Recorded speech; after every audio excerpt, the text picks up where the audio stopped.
Shalom, queridos, graça e paz. Estou aqui para darmos continuidade à nossa aula de eclesiologia.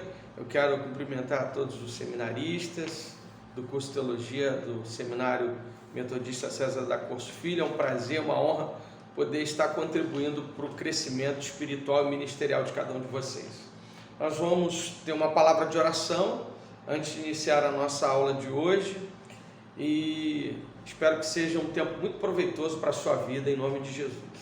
Vamos orar ao Senhor. Pai, nós te damos graças, nós te engrandecemos por esse tempo tão importante de juntos aqui estudarmos acerca de um assunto tão importante sobre eclesiologia, sobre a doutrina da igreja, a noiva do Cordeiro, aquela a qual o Senhor pagou um preço, ó Deus, para que ela seja pura, sem mácula, sem defeito, sem ruga. Obrigado, Senhor, pelo privilégio que o Senhor me concede de contribuir para o corpo docente desse seminário e abençoar as vidas que aqui estarão conosco nesse tempo de aula. Que a tua bênção, a tua graça, a tua unção seja sobre nós, em o nome de Jesus. Amém. Nós falamos no último encontro sobre as características referentes à identidade da igreja. Nós falamos sobre algumas características que dizem respeito à sua origem, falamos sobre a igreja como doxológica, ou seja, ela é para a glória de Deus, falamos a igreja logocêntrica, que tem a sua centralidade na palavra, Cristo sendo a palavra e as escrituras sagradas também, essa perspectiva do logocentrismo, tanto na pessoa de Jesus quanto nas Sagradas Escrituras, e falamos da igreja pneumodinâmica. São características que dizem a respeito da sua origem. Hoje nós vamos falar ainda de outras características a respeito da igreja, agora referentes à reunião e ao envio dela. E é de suma importância que você possa pegar aí o material, a apostila que já está disponível para você na plataforma, para que você acompanhe a aula que nós vamos falar. Lógico que a gente não vai ficar preso à apostila, a gente sempre traz alguns destaques extras, a gente sempre traz alguns pontos, alguns adendos importantes para a contribuição da nossa aula. Então, em nossa continuidade em analisar a origem e as características da igreja, procuramos apresentar uma visão bíblica para ela. E aí então vemos mais 4 características ou atributos relacionados à reunião e envio. Nós falamos sobre aqueles 3, sobre a origem, agora nós vamos falar essas características no tocante à reunião e ao envio da igreja. Então, a liderança soberana como cabeça que Jesus Cristo exerce sobre o seu corpo, a igreja, e por meio dele tem uma estrutura de relacionamento pactual, exige uma confissão de fé e da fé, cria um povo enviado, engajado na missão de Deus e providencialmente reúne seguidores de Cristo no espaço e no tempo como peregrinos desse mundo. Então nós vamos analisar cada uma dessas características especificamente.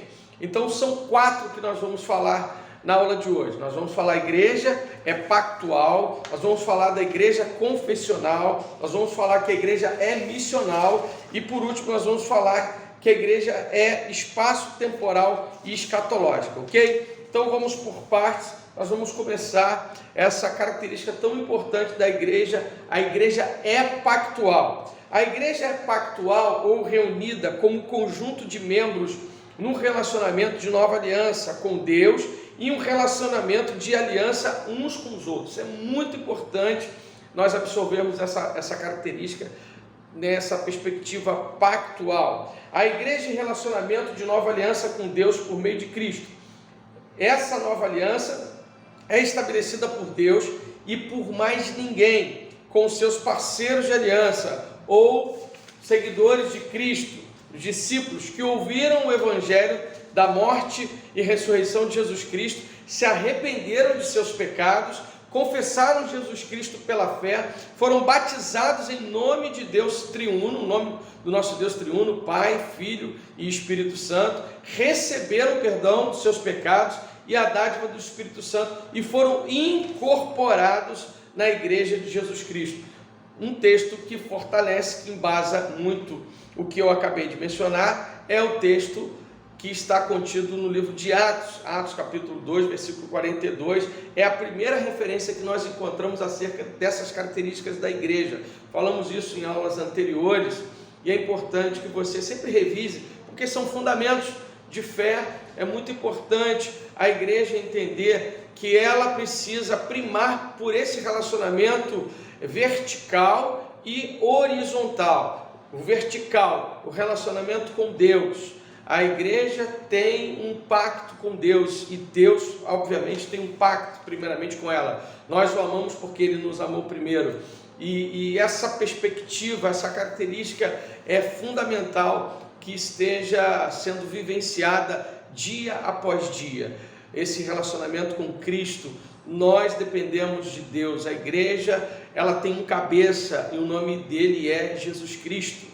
E esse cabeça comanda todos os membros e fazem com que esses membros se relacionem entre si.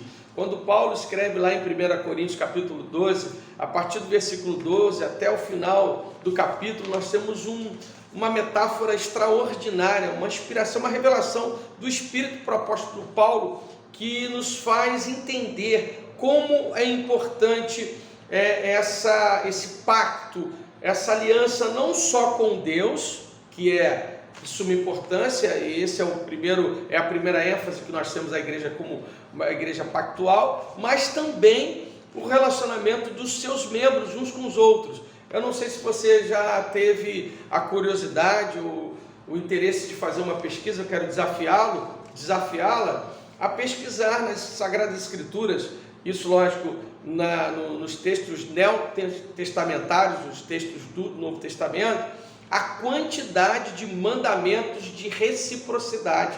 Você vai ficar impressionado. Amai-vos uns aos outros, levai as cargas uns dos outros, perdoai-vos uns aos outros, não falei mal uns dos outros, e por aí vai. Acolhei-vos uns aos outros. Enfim, nós temos uma enormidade, dezenas de textos bíblicos de mandamentos de reciprocidade. Por que isso é importante? Porque traz para nós uma ênfase dada pelos apóstolos, um fundamento importante desse pacto que nós temos um com o outro. Eu não sou igreja sozinho, você não é igreja sozinho.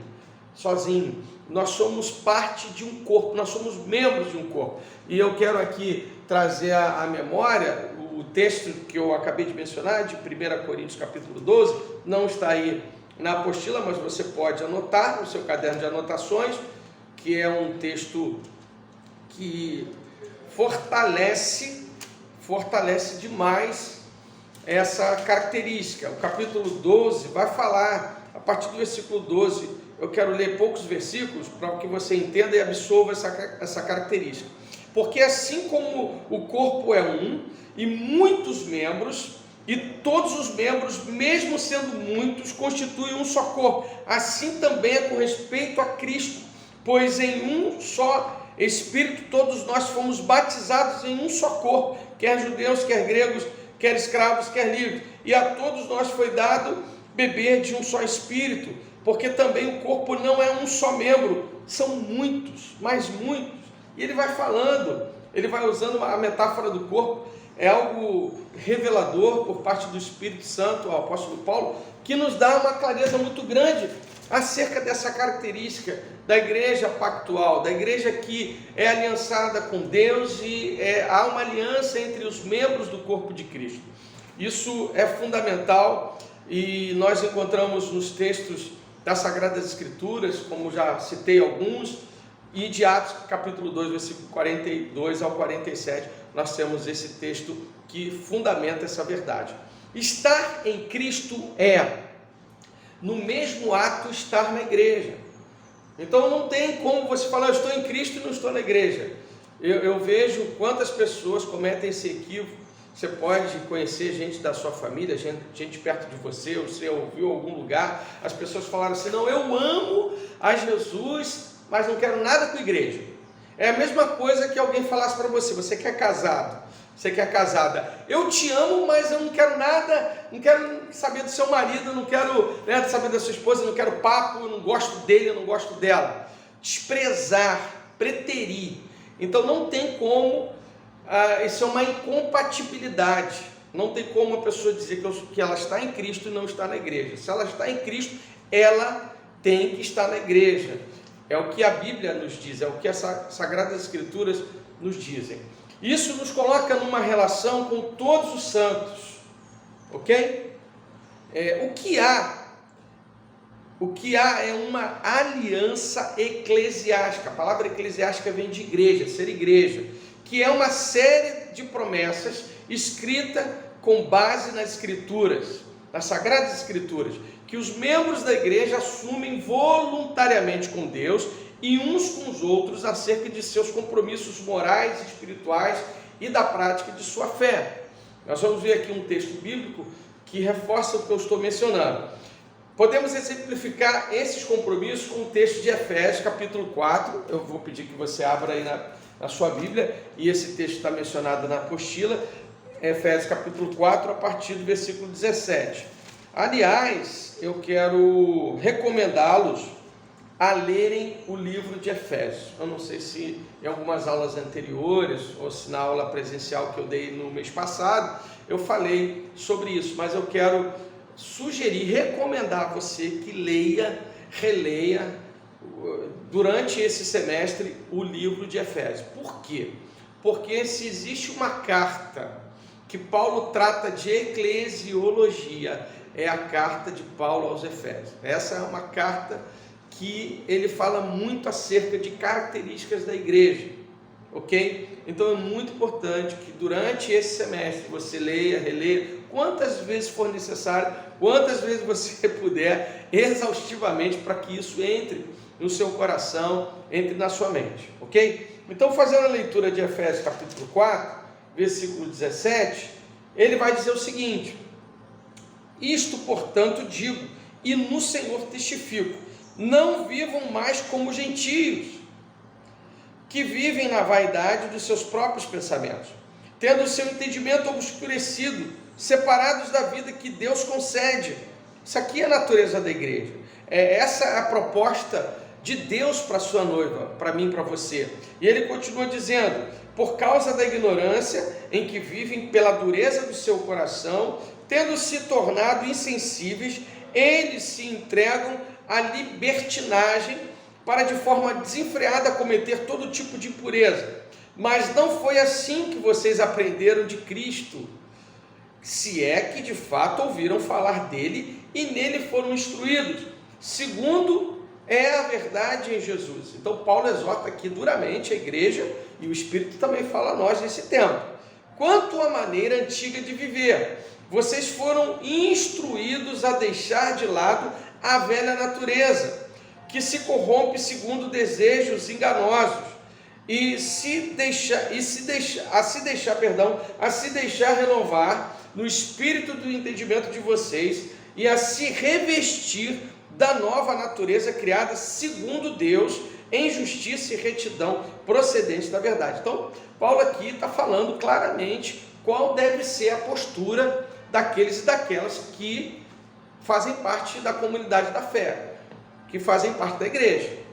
E essa palavra a gente sabe que ela é válida para os nossos dias, ela não perdeu, ela não tem prazo de validade. Jesus fala que passaria os céus e a terra, mas as suas palavras, as Sagradas Escrituras, permaneceriam. Então é uma palavra que precisa ser lembrada sempre, precisa ser lembrada hoje, mais do que nunca. Nós estamos vivendo uma crise de identidade no seio eclesiástico, no meio da igreja, e eu não estou me referindo só à questão da igreja metodista especificamente, eu estou falando da igreja de um modo geral. Nós percebemos a dificuldade das pessoas se localizarem, de saberem quem são em Deus, e o texto bíblico é claro aqui para nós, falando das características, da postura que a igreja deve ter acerca da sua moralidade, da sua espiritualidade.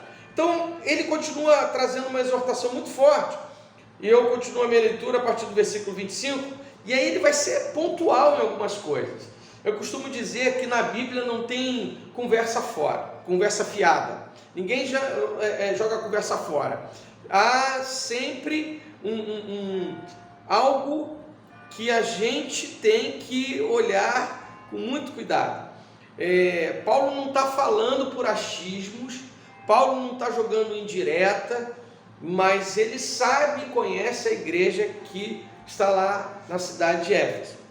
Então, quando a gente lê o versículo 25 diante, a gente toma um choque. Tem muita gente que pode se chocar, porque Paulo não está falando com gente de fora, Paulo não está falando com ímpios, Paulo não está falando com incrédulos, Paulo está falando com a igreja, que na verdade aqui quem está falando é o Espírito e usando Paulo para transmitir e confrontar a igreja. Então o que ele diz aqui? Por isso, deixando a mentira, cada um fale a verdade com o seu próximo, porque somos membros do mesmo corpo.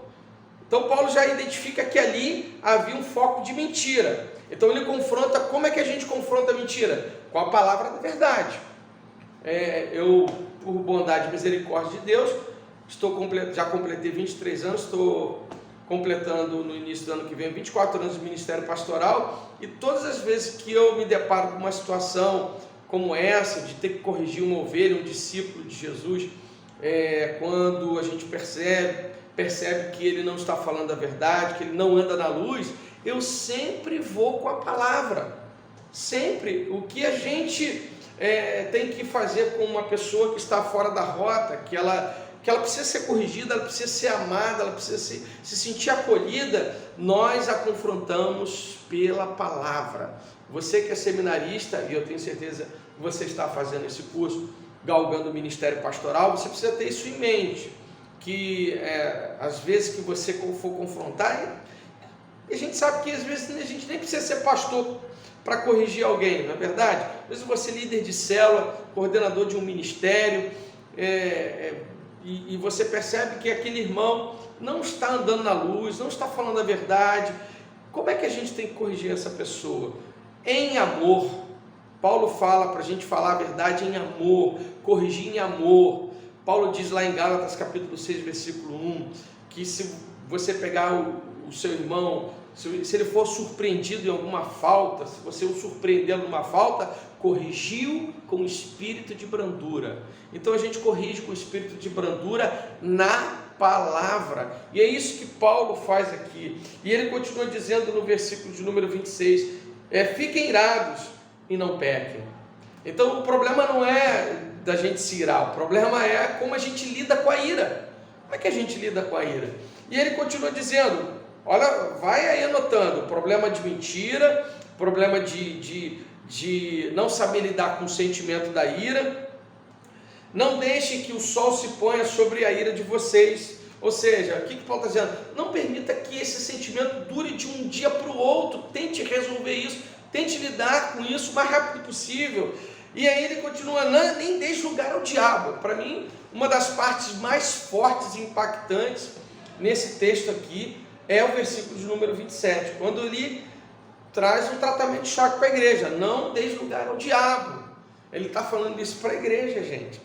Se ele está falando isso para a igreja, é porque há uma possibilidade, há uma tentativa do diabo, há sim uma oportunidade que o diabo pode encontrar e penetrar no seio da igreja. Paulo diz aqui, para não dar lugar ao diabo. E ele continua dizendo, aquele que roubava, problema de furto na igreja, não roube mais de roubo, mas pelo contrário, trabalhe fazendo com as próprias mãos o que é bom, para que tenha o que repartir com o necessitado. Olha o versículo 29, não saia da vossa boca nenhuma palavra torpe, palavrão, problema de palavrão, né?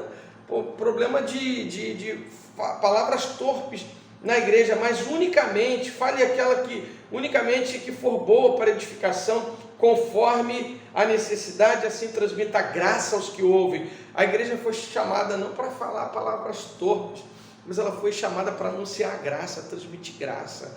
É tão chato, constrangedor, quando você vê discípulos num conflito entre si, pronunciando palavras de baixo calão, pronunciando palavras torpes, quando a Bíblia nos ensina que a postura da igreja não é ofensiva, uns para com os outros. A nossa luta não é contra a carne, nem contra o sangue. Paulo vai dizer isso aqui no capítulo 6 de Efésios. E a nossa guerra é contra principados e potestades. E ele diz aqui, eu quero fechar aqui no 30, o texto é vasto: e não entristeçam o Espírito Santo de Deus, no qual vocês foram selados para o dia da redenção. Então, essas são as características que Paulo fala aqui que a igreja deve se portar, moralmente falando. E são versículos que a gente precisa rememorar, são textos que a gente precisa ler e reler, até que isso se torne verdade na nossa vida. Todas as vezes que eu falo assim, de textos que precisam ser vividos, que precisam ser lidos exaustivamente, isso é um princípio bíblico. Quando Moisés está preparando a nova geração para entrar em Canaã, por isso que foi escrito o livro de Deuteronômio. O livro de Deuteronômio, para quem não sabe, foi escrito, o Deuteronômio significa repetição da lei, para repetir tudo aquilo que Deus havia falado lá em Êxodo, principalmente nos livros anteriores, para preparar a geração de Josué e Calebe para entrar e possuir a terra prometida. E ele diz assim no capítulo 6, a partir do versículo 6, para que os pais inculcassem nos seus filhos os princípios, os fundamentos. Então nós precisamos hoje inculcar na nova geração. Isso primeiro precisa passar por nós. Isso precisa estar enraizado, entranhado no nosso homem interior, para que a gente possa discipular a próxima geração e eles serem melhor do que eu e você, serem melhor do que nós. E é isso que Moisés tem como desafio no livro de Deuteronômio. Antes deles possuírem a terra, eles precisavam ser possuídos por Deus. A igreja hoje, ela precisa ser possuída pela palavra. A palavra precisa ser internalizada até ser vivenciada. E essa ênfase que eu destaco aqui é importante. E um dos motivos é exatamente isso que eu falo. Podemos exemplificar esses compromissos, como falamos no texto de Efésios, capítulo 4. Eu li do 17 ao 30, mas você pode continuar a leitura e refletindo sobre esse texto. É um texto bíblico que representa as instruções da nova aliança em geral, para cada membro individual da nova humanidade, da nova criação que é a igreja. São instruções para os membros, os discípulos, qual nós somos, da nova aliança em seus relacionamentos uns com os outros. Então Paulo vai pontuar alguns comportamentos inadequados que haviam ali naquela comunidade e que precisavam ser reparados, que precisavam ser mudados, transformados. E a gente sabe que quem faz essa obra é o Espírito Santo. Nós temos aquele chavão, né? Venha como está. Sim, venha como está, porque Cristo vai transformar como Ele quer. Vai transformar em você, em nova criatura. Ok? Então essa é a primeira característica. A igreja é pactual. E ela firma o seu pacto com Deus, em primeiro lugar, por meio de Jesus Cristo, na nova aliança, entendendo o seu sacrifício, o sacrifício que Ele fez por nós na cruz do Calvário, todo aquele roteiro da paixão, morte e ressurreição, ascensão e a sua vinda, e também o pacto que nós temos um com o outro. Nós temos um pacto. Igreja não só é formada de uma pessoa, igreja somos nós, igreja é o corpo de Cristo. Passando adiante para a segunda característica, a igreja é confessional. É confessional tanto pela confissão de fé em Cristo, pela confissão coletiva da fé cristã. Nós cristãos confessamos a fé diante de Deus e dos homens. Nós falamos um pouco sobre isso na aula anterior, que a igreja é doxológica, ela vive para a glória de Deus. Então tudo que nós fazemos é para a glória de Deus, porque dele, por ele, para ele são todas as coisas, a ele seja dada a glória eternamente, amém, conforme o texto de Romanos 11:36. Mas também ela testemunha aos homens acerca da sua fé, ok? Ela é para a glória de Deus. Isso é uma confissão que nós temos que fazer diuturnamente, sempre quando pudermos confessarmos que somos dele. Eu sou do meu amado e ele é meu. É uma declaração muito romântica que a gente pega lá do livro de Cantares. E testemunho a toda a humanidade. Lembra do que o apóstolo Paulo falou, junto com o apóstolo João, Atos 4:20, porque não podemos falar do que temos visto e ouvido. Esse é o testemunho. A igreja está aqui como confessional, porque ela confessa a sua fé para Deus e para a humanidade. É um testemunho para mim e para você. É uma honra participarmos dessa instituição divina chamada igreja. Você e eu fazemos parte da nova criação, nós fazemos parte da igreja do Senhor Jesus, e essa igreja foi estabelecida por Ele para testemunhar da glória de Deus. Então, sempre que você pode, eu me lembro daquele texto de 1 Coríntios 10:31, quer comais, quer bebais, ou façais outra coisa qualquer, faça isso para a glória de Deus. Então, se você entende que você é igreja e você é igreja, confesse Cristo para todos. Não seja um crente 007. A gente já ouviu muito isso em outros lugares, que a pessoa está num estabelecimento, num departamento de trabalho, ela não confessa publicamente que ela é um discípulo de Cristo, que ela é uma discípula de Cristo, que ele é um discípulo de Cristo. Nós fomos chamados para confessar nossa fé publicamente. Então, esse é um ponto, essa é uma característica muito importante em relação à igreja como enviada. Nós somos enviados ao mundo. Nós estamos em 2021 aqui na primeira região.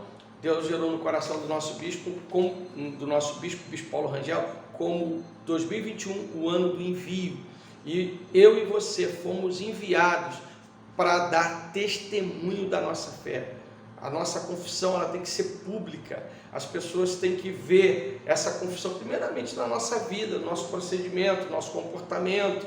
O testemunho de vida vale muito. E é nisso que eu bato aqui, é nessa tecla que eu estou batendo.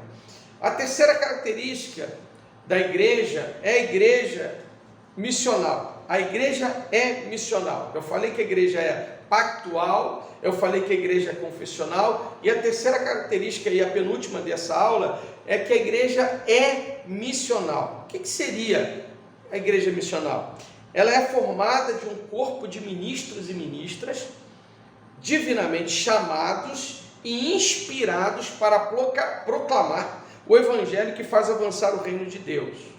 Ok? Não é qualquer evangelho. Na verdade, só existe um evangelho.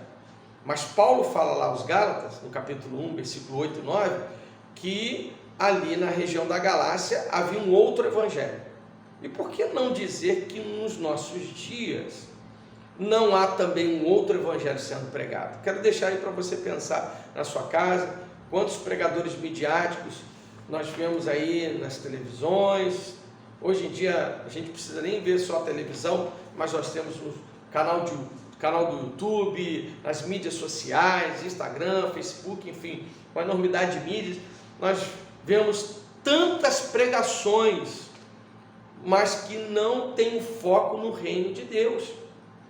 E aqui, a igreja missional é aquela que foi chamada, divinamente inspirada, enviada para proclamar o evangelho do reino de Deus. Quando você lê os evangelhos, lê Atos dos Apóstolos, as cartas paulinas, você pode perceber que tanto Jesus quanto os apóstolos e Paulo, eles anunciavam o reino de Deus. Essa ênfase é importante e ela está contida nas Sagradas Escrituras. Qual é o evangelho, as boas novas que se tem pregado? É referente ao reino de Deus, que a igreja missional é aquela que propaga e dissemina o reino de Deus. Um elemento fundamental para entender e aceitar esse atributo é a aparição de Jesus a seus discípulos, depois da ressurreição, registrada em João 20:21. O texto, que é o texto base para o ano do envio aqui na primeira região, João 20:21, diz assim: Disse-lhes, pois, Jesus outra vez: paz seja convosco. Assim como o Pai me enviou, eu também vos envio. Jesus comissionou seus discípulos, assim como o Pai fez com ele. Que comissão é essa? Uma pergunta que eu faço e vou responder a você. Já foi tematizado no Evangelho de João que o Pai enviou o Filho. O Pai enviou o Filho não para condenar, mas para salvar o mundo. João 3,17 fala sobre isso. Esse envio significa que a iniciativa está no Pai e não no Filho. João 8,42 fala essa verdade.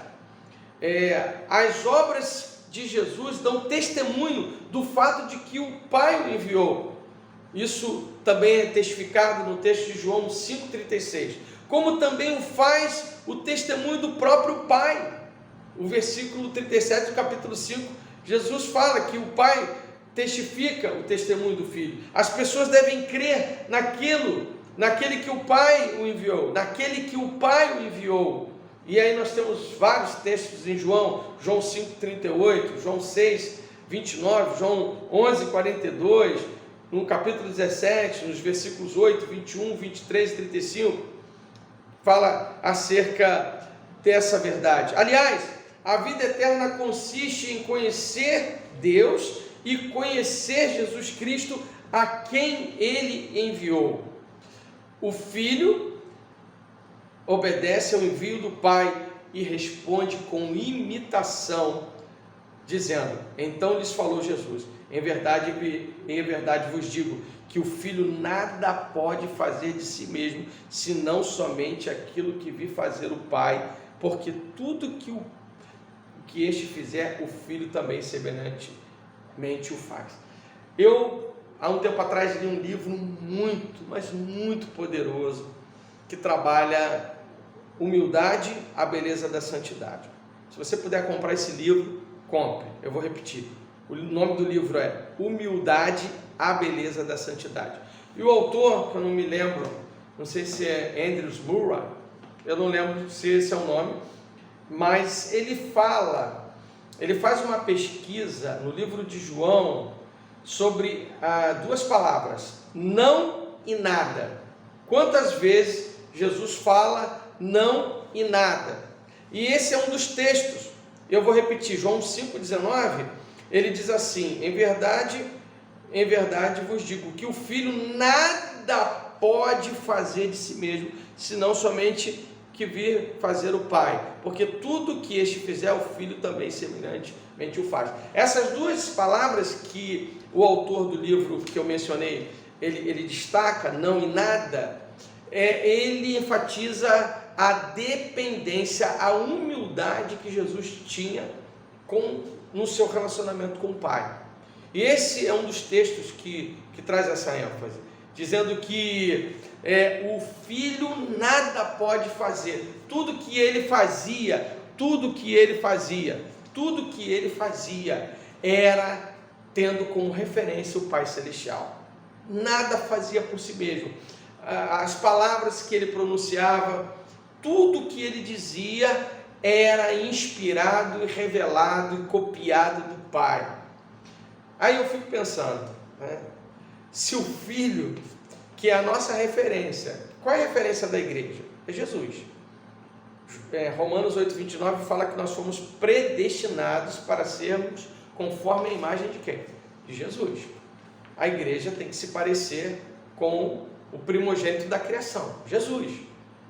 Esse é o propósito nosso, de nos parecermos com Jesus. Por que nas nossas reuniões de igreja, os cultos, nós temos que ter um momento de confissão de pecados? Porque sempre na minha vida e na sua vida, tem uma coisa, tem algum aspecto, alguma área da minha vida, da sua vida, que não se parece com Jesus. Correto? Você não é 100% Jesus. Você pode ser até 90% Jesus, mas tem 10% ainda na sua, na minha vida, que precisa ser transformado. E aí a gente vai para o joelho, a gente pede perdão pelos nossos pecados, a gente abre o nosso coração e fala: Senhor, essa área da minha vida aqui é a cara do Max, não tem nada a ver contigo. Então trabalha nessa área, me muda, me transforma pela tua palavra. Isso é quebrantamento, isso é reconhecimento de que nós somos falhos e ainda não chegamos à plenitude da estatura do varão perfeito, conforme Efésios diz. Nós estamos sendo tratados de glória em glória, conforme o apóstolo Paulo fala em 2 Coríntios. Somos transformados de glória em glória pelo Senhor, o Espírito. Então, Jesus, ele nos dá um exemplo tremendo de humildade e de dependência. Nós precisamos, como igreja missional, imitar o que o Filho imitou do Pai. Amém? Nós temos essa referência. Em suma, assim como o Filho foi comissionado pelo Pai com sua missão, o Filho comissiona nós que somos seus discípulos com essa missão. O texto de João 20, 21 que foi lido. Outras passagens bíblicas enfatizam essa característica missional da igreja. A grande comissão, por exemplo, é um texto muito conhecido de Mateus capítulo 28, do 18 ao 20. A recomendação de Paulo para a pregação das boas novas, lá em Romanos 10, do 14 ao 17, depois você pode ler. E a incumbência de sermos embaixadores e embaixadoras de Cristo, no texto de 2 Coríntios capítulo 5, do versículo 18 ao 21. Uma observação pertinente que eu quero fazer aqui, e muito importante, é a sensibilidade missional da igreja no tocante à contextualização, onde ela está inserida. Você precisa ter essa sensibilidade. Nós somos aqui pessoas de várias cidades do estado do Rio de Janeiro. Eu sei que tem alunos que estão em outras cidades, em outros lugares. Eu estou contextualizado na zona norte do Rio de Janeiro. Aqui é um outro contexto diferente daqueles que estão na Baixada Fluminense. Tem algumas semelhanças? Tem, mas outros que moram lá para o lado da região dos lagos, outros que moram na região serrana, enfim, nós temos contextos diferentes, e a Bíblia nos ensina, a Bíblia nos mostra a igreja tendo essa sensibilidade. Nós precisamos, como igreja missional, ter essa sensibilidade. Quando a gente faz uma breve análise do livro de Atos, por exemplo, que é um livro que traz o relato missionário da igreja primitiva, ele reforça esse cuidado. Eu vou dar alguns poucos exemplos, começando por Pedro no dia de Pentecostes, lá em Atos 2, uma pregação pública para um público majoritariamente de judeus. Então ele pega o texto de Joel capítulo 2, do 28 ao 32, que é o texto básico que ele prega, e traz citações do Antigo Testamento. Por quê? Porque é uma pregação que vai atingir um público que tem entendimento dos textos veterotestamentários, do Antigo Testamento. Já Paulo, quando prega no capítulo 14, lá em Listra, capítulo 14, do 8 ao 18, Paulo traz uma palavra simples para os camponeses que estavam ali na região de Listra. E por último, Paulo já prega, filosoficamente falando, aos atenienses no Areópago. A pregação dele é diferente, entende? Como há um discernimento, e a igreja precisa ter essa sensibilidade. A igreja, ela às vezes se perde um pouco, e eu estou falando de uma maneira generalizada, sem citar denominações, sem falar de igreja A ou igreja B, a igreja genericamente falando. E por último, eu quero finalizar essa aula falando da igreja. A igreja é espaço-temporal escatológico. E você vai entender, muita calma aí nessa aula que eu vou te explicar.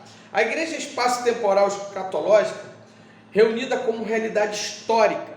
Isso de maneira nenhuma significa que a igreja é um prédio de alvenaria ou de qualquer construção humana, ok? De maneira mais clara, a igreja não é geograficamente presa a um local, por isso que ela é espaço-temporal.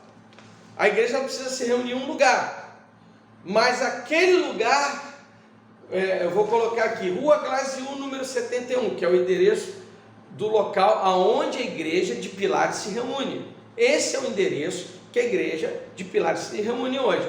Rua Glaziú, número 71, Pilares.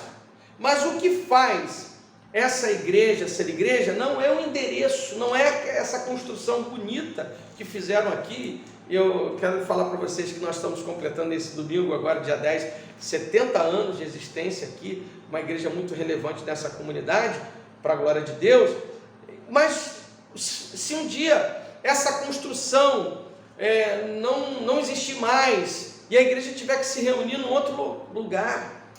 A igreja são aqueles e aquelas homens e mulheres de Deus que confessaram sua fé publicamente em Cristo Jesus, que passaram pelo batismo, se arrependeram dos seus pecados, passaram pelo batismo, toda aquela fala que eu já represei muitas vezes aqui na aula, são essas pessoas, é essa comunidade de fé que define igreja como igreja.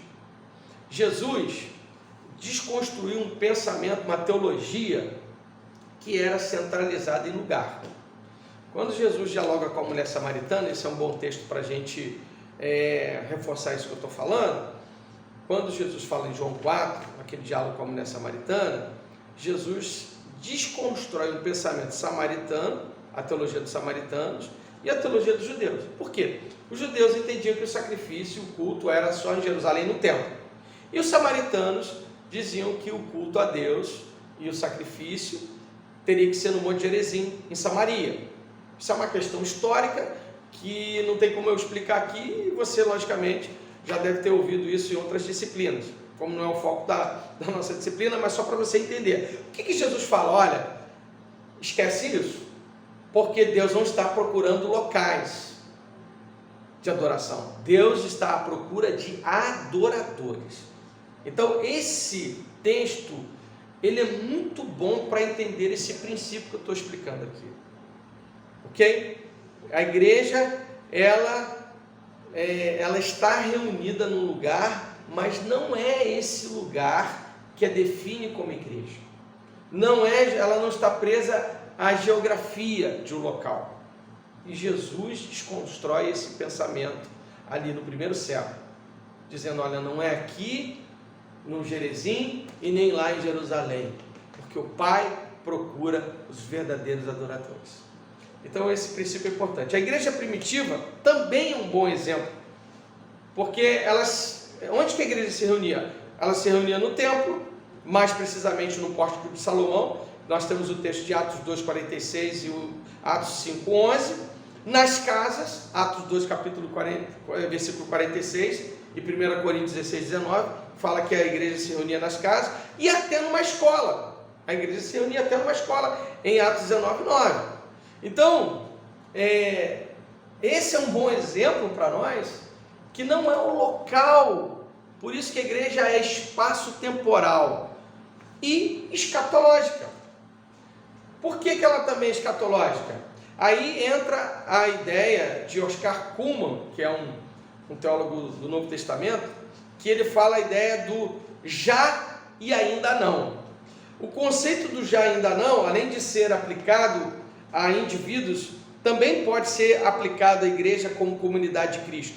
A igreja experimentou a intervenção decisiva da era do porvir, que trouxe salvação, em parte, conhecimento de Deus, em parte, libertação do pecado, em parte, e poder do Espírito Santo, em parte, santidade e unidade, em parte, conhecimento, e a vida eterna, em parte. Essas bênçãos do já são em rigor reais e poderosas, mas ainda estão incompletas e perdem o brilho da comparação com o que ainda está por vir. A gente tem até uma frase que o melhor de Deus ainda está por vir, e essa frase ela se encaixa perfeitamente nessa perspectiva que eu estou trazendo aqui para vocês, do já e ainda não. Você vai entender. Quando Cristo voltar em glória, então o ainda não, porque o reino de Deus já veio, mas ainda não veio com a plenitude. Você está entendendo? O reino de Deus ele está aqui, em mim e você, mas nós não vivemos a plenitude do reino. Nós não vivemos a plenitude do reino. Você pode pegar textos bíblicos que confirmam isso que eu estou falando. O próprio apóstolo Paulo fala lá em 1 Coríntios 13, 9, capítulo 13, versículo 9, que nós o conhecemos em parte, mas um dia veremos face a face. Então, nós não estamos vivendo ainda a plenitude. Nós vivemos o já, mas ainda não. E aí, o ainda não se concretizará plenamente. A igreja será apresentada a Cristo gloriosa, sem mancha, nem ruga, nem qualquer coisa semelhante, santa e sem defeito. Essa é a perspectiva do ainda não, conforme o texto de Efésios 5:27. Por isso que eu falo, leia Efésios. A igreja experimentará a salvação, o conhecimento de Deus, a libertação do pecado, a santidade e unidade e a vida eterna de modo pleno. Então, a igreja ela precisa entender que há muito mais de Deus. Nós estamos vivendo um pouco do muito de Deus. Nós estamos vivendo o já, mas o ainda não chegou. Ele não chegou, mas ele vai chegar como promessa de Deus. Então essas marcas, essas características, elas fazem parte, como parte da igreja, biblicamente falando, e são de suma importância a sua compreensão e vivência. Então nós fechamos esse bloco falando sobre as características da igreja. Nós falamos hoje sobre a igreja pactual, a igreja confessional, a igreja missional e a igreja é espaço temporal escatológico. Eu espero que essa aula tenha sido de grande valia para você, tenha sido de grande proveito estar com vocês, e qualquer dúvida você pode colocar aí no meu privado, vocês conhecem o meu e-mail, podem falar, meu zap também está disponível, e que Deus te abençoe. Vamos fechar esse tempo orando e agradecendo a Deus. Obrigado, Senhor, por essa aula, obrigado por esse tempo proveitoso. Continue, Senhor, com o teu povo, fortalece-nos a cada dia como igreja e, Senhor, imprime essas características no nosso coração, que, ó Deus, possamos viver a nossa vida plenamente na tua presença. Sabemos que, ó Deus, ainda tem coisas maravilhosas para acontecer nas nossas vidas. Não viveremos a plenitude no seu máximo, no seu clímax, mas podemos viver o melhor, Senhor. Nós podemos viver algo tremendo nesses dias da tua parte, Senhor. Nós queremos ser uma igreja pactual, nós queremos ser uma igreja confessional, nós queremos ser uma igreja, Senhor, missional, nós queremos ser uma igreja espaço-temporal escatológico, nós queremos viver essas características, Senhor, uma igreja que se reúne, ó Deus, para dar o seu melhor para Ti. Queremos ser intensos na adoração, queremos ser intensos na evangelização, queremos, Senhor, ser uma igreja que seja enviada, Pai, àqueles e aquelas que estão perdidos no mundo. Fortalece-nos, Senhor, a cada dia, para que sejamos testemunhos vivos do Teu poder e da Tua glória. Obrigado por esse tempo, em nome de Jesus nós oramos. Amém. E que Deus te abençoe, querido.